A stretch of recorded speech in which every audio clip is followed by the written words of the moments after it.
예레미야 32장 36절부터 41절까지 말씀 먼저 읽도록 하겠습니다.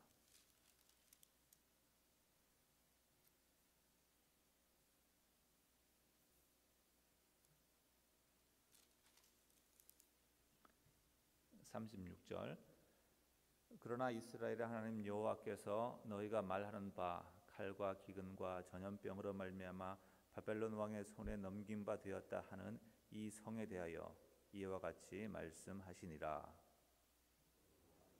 노염과 분한과 큰 분노로 그들을 쫓아 보내었던 모든 지방에서 그들을 모아들여 이곳으로 돌아오게 하여 안전히 살게 할 것이라.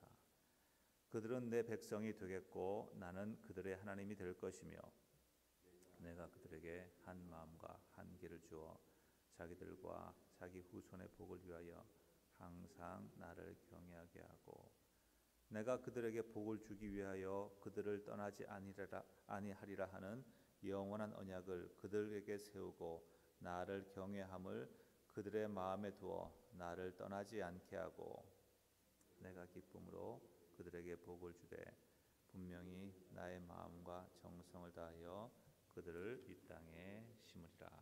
아멘.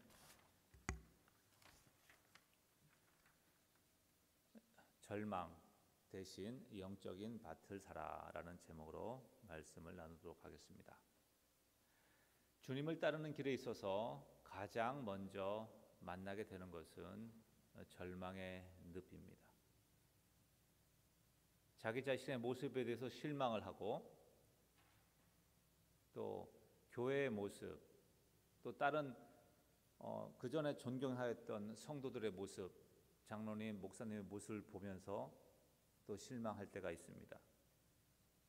바로 이 절망의 늪에서 많은 사람들이 주님을 뒤로하고 떠나는 것을 볼 수가 있고, 혹은 인간적인 방법을 추구하면서 더 절망 속으로 빠져드는 것을 볼 수가 있습니다. 하나님께서 역사하시는 것을 보면 우리의 삶을 인도하시는 그 방향성이 우리로 하여금 내게는 아무 소망과 기대가 없다는 사실을 깨닫게 하십니다. 나의 모든 의욕과 욕심을 내려놓을 때까지 하나님은 우리를 끌고 가십니다. 그래서 우리가 다 포기하는 그 순간에 하나님께서 일하시면서 하나님의 놀라운 구원을 이루어 가십니다.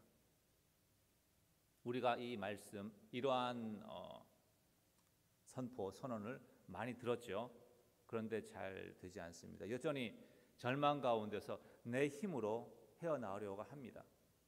왜냐하면 그러한 절망과 환난의 시간들이 나의 잘못 때문에 왔다는 것을 내가 잘 알고 있습니다.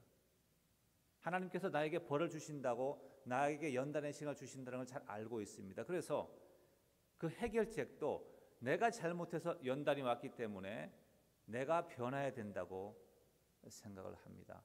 절반은 맞고 절반은 틀린 것이죠. 말씀을 통하여서 하나님이 우리에게 무엇을 원하시는지, 말씀하시는지 듣기를 원합니다. 예레미야서 본문을 가면 36절에 이렇게 말합니다.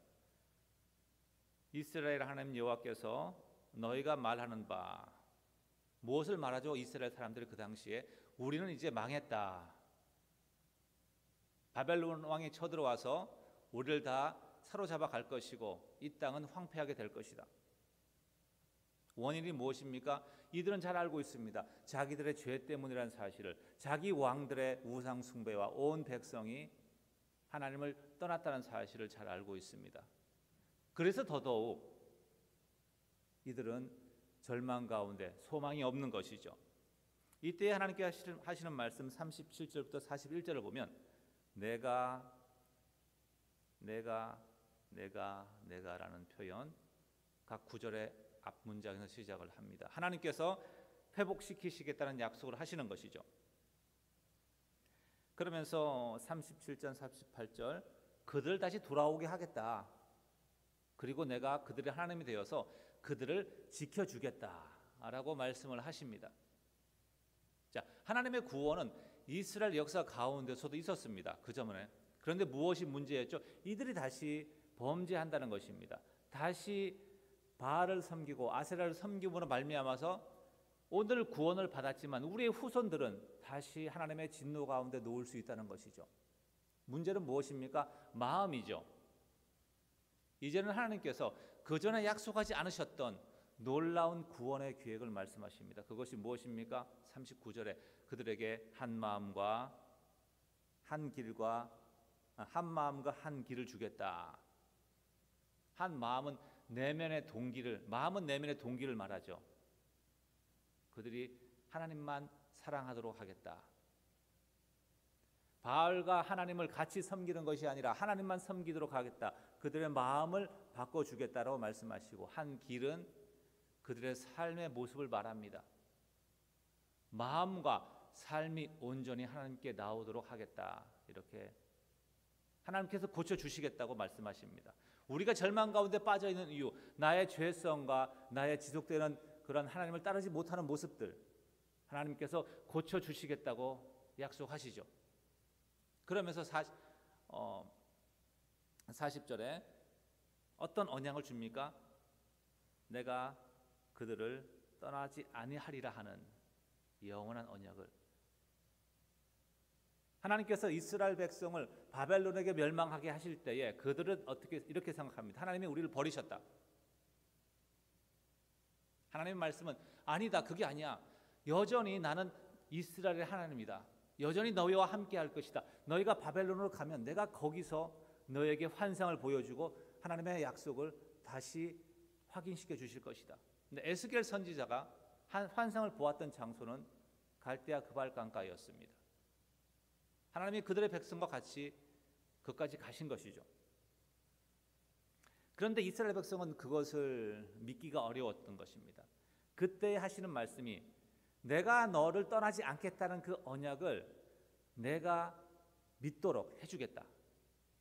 임마누엘 예수 그리스도를 우리의 형제로, 우리의 머리로 우리 가운데 거하게 하시는 것이죠. 그렇게 함으로써 하나님이 나를 버리지 않는다는 사실을 내가 깨달으면 어떻게 됩니까?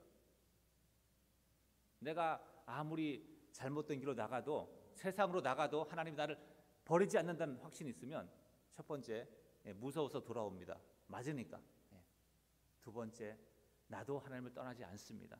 그래서 40절에 이렇게 하죠.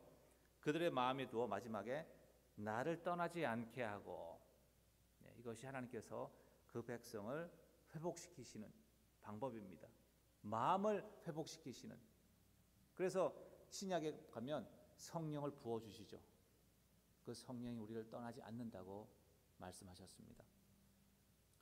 이렇게 하시는 모든 궁극적인 목적이 무엇입니까? 계속되는 표현이 무엇이었어요? 39절에 자기 후손의 복을 위하여, 40절에 그들에게 복을 주기 위하여, 41절에 기쁨으로, 즐거운 마음으로, 마지못해서가 아니라 그들에게 기쁨으로 내가 너에게 복 주길 원하노라. 이것이 하나님의 마음이란 사실. 하나님의 그런 선한 의도를 안다고 하면 우리가 환난 가운데서도 하나님을 붙잡고 하나님께 매를 맞는 가운데서도 더 가까이 나아갈 수가 있는 것이죠. 자, 죄성 때문에 절망 가운데 있고, 또 우리가 사실은 자신의 어떤 모습뿐만 아니라 교회의 모습을 바라볼 때도 우리가 절망 가운데 빠질 수가 있습니다. 많은 사람들이 교회를 떠나고 또 하나님의 교회가